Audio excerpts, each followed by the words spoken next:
Darrell Stuckey. Thank you.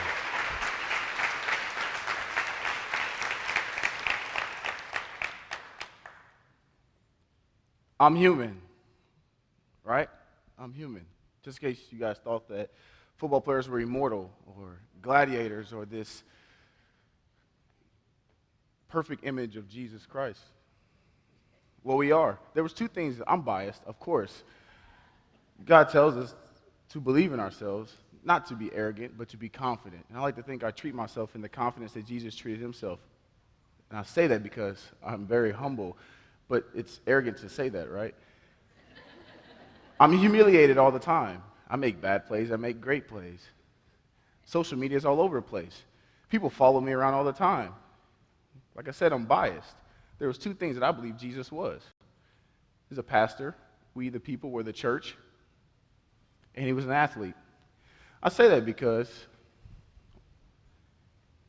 there's a need of discipline to do the things that he did. There's a need of love to do the things that he did. But for some reason, there's no record of the middle part of his life here. It's because he was playing sports. I like to think he was playing football. I mean, if I was God and I was creating somebody that was supposed to be a great example to all people, why not allow him play the greatest event that the world has ever seen? The Super Bowl is the most watched event in the world. Why wouldn't Jesus play in the Super Bowl? So in my mind, I believe that there is no way to gain life experience, to gain discipline, to gain selflessness, to gain humility, and to gain love for others, to prepare yourself to get on the cross, then to play football and get concussions and go out there and keep going no matter how hard it gets and keep playing because of the love of the prize. But I live in a culture, I work in a culture to where you're surrounded by domestic abuse, child abuse, DUIs, drugs, murder, adultery, shame. Sounds like everybody, right? But it also is an assumption that it only happens in the NFL. That's because we're on a podium to where our playing field is a stage. Our audience is the sanctuary that we play in. We work miracles on Sundays, just like Jesus did, you know. And we also work, and our performance is based on the offering of our congregation. And the better we play, we take offering throughout the entire game. You know, you go to the concession stand, you come back, halftime. There's not a pot going around, but there's definitely a line at every offering table. Concession stand. They just changed the name. But I'm telling you, it's a splitting image of what Jesus' life was like. Think about it. There was no social media then. Jesus was here, and he was being followed. There was no Twitter, but he had a lot of followers. Guarantee he had more followers than I do. That's a guarantee, seriously. Follow me, please.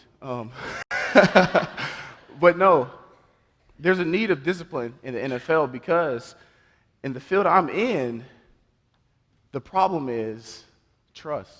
The problem is having that sense of belonging. The problem is our trust is built based off of what we go through with each other. A team is formed, chemistry is made, trust is given and earned through the blood, sweat, and the tears of sacrifice and selflessness on a day-to-day basis. How do you mirror that in everyday life? It's all the time athletes seem like they're shut off to the rest of the world because when they face their fans, the humility comes out.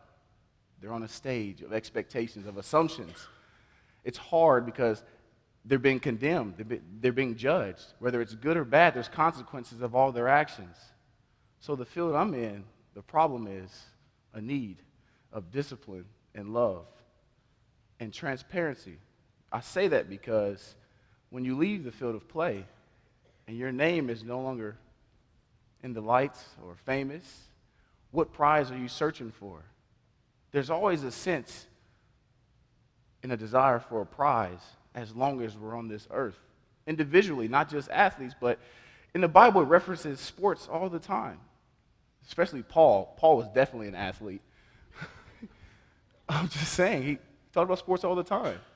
I mean, if you go and think about the amount of times that sports is mentioned, one of my favorite ones is, I am pretty close to perfect in heaven. I'm not there yet, but I'll get there one day.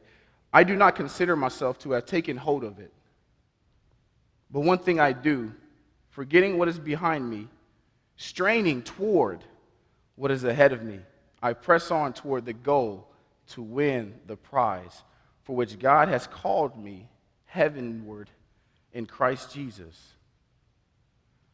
I say that because the need of discipline, love, approval, or acceptance, or transparency, or belonging of the players in the NFL is solely lacking because of trust, the inability to trust anybody outside of the sport. Because as people, we're afraid to share too much with somebody we feel doesn't have the same amount to lose as we do.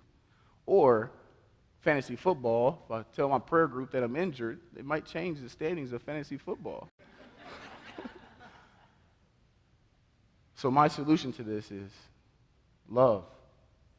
Be patient. Be kind. Don't keep record of the wrongs. If Adrian Peterson's in your prayer group, don't ask him about the case. Genuinely be concerned with his heart. Or if Ray Rice was a part of your prayer group, be genuinely concerned with his heart and not the record of wrong that was shown before him. Because we all run the race. We all run this race to seek the prize. But the prize we have to seek as athletes can't be the same prize when we're done with the game. It has to be a prize that is heavenly.